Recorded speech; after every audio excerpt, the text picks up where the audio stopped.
এটা হলো জাদুঘরের প্রবেশ করার জন্য যে রাস্তাটা, সেই রাস্তা দিয়ে সিঁড়ি বয়ে আমরা আস্তে আস্তে জাদুঘরের দিকে যাচ্ছি। তো দেখতে থাকেন আপনারা যে এই জাদুঘরে কী কী দেখা যায়, তো সেটাই আপনাদেরকে দেখাবো। তো ঢুকে প্রথমেই দেখতে পেলাম এখানে একটা মূর্তি, এটার নাম হচ্ছে সিওয়ালি আহাত একটা নাম। তো আসলে কিসের প্রতীক এটা আমরা জানি না। এই সুন্দর নিদর্শনগুলো আছে দেখেই আমরা ভ্রমণ পিপাসু মানুষগুলো এখানে চলে আসি।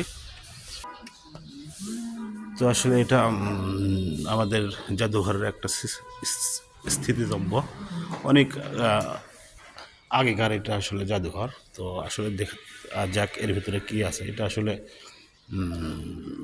কাদের জন্য আমার জানা নাই। এখানে অনেক দর্শনার্থীরা দর্শন করতে আসে, সেই ধারাবাহিকতা আমরাও চলে এসেছি। দেখতে পাচ্ছেন এটা মূর্তি একটা। তো আজকে একটু অনসময়ে চলে এসেছি, তো একটু দর্শক কম। তো আমাদের সঙ্গে সঙ্গে আরও অনেকেই দেখতে এসেছে।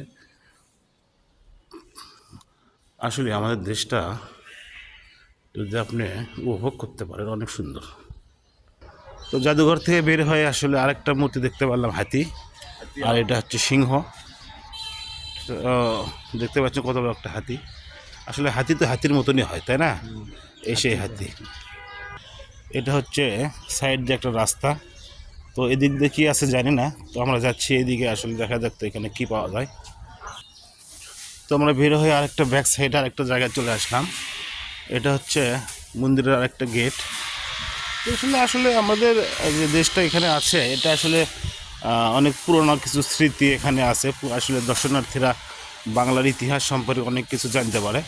তো আসলে দেখলে আসলে অভিজ্ঞতা বাড়ে। তো আমরা দেখতে এসেছি, ঘুরে ঘুরে ঘুরে ঘুরে আসলে দেখলাম যে আসলে এখানে কী আছে, কী পাওয়া যায়। তো সব কিছু মিলে আমার কাছে ভালোই লেগেছে। আপনাদের কাছে কেমন লাগছে আমি জানি না।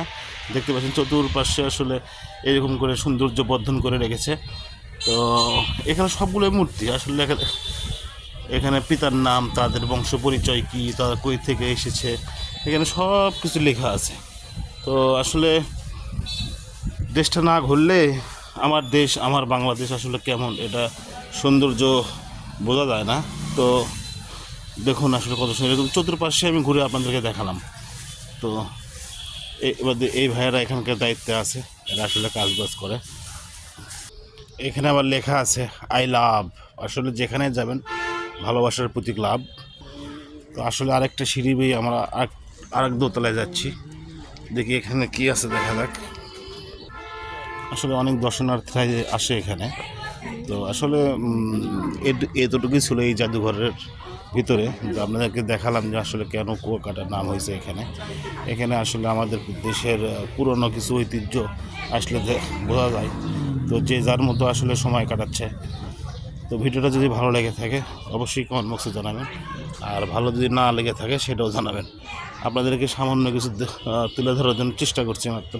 তো এটা হচ্ছে আমাদের আউটডোর, আমরা এখন এখান থেকে বের হয়ে যাব। তো সবাই ভালো থাকবেন, সুস্থ থাকবেন, আল্লাহ হাফেজ।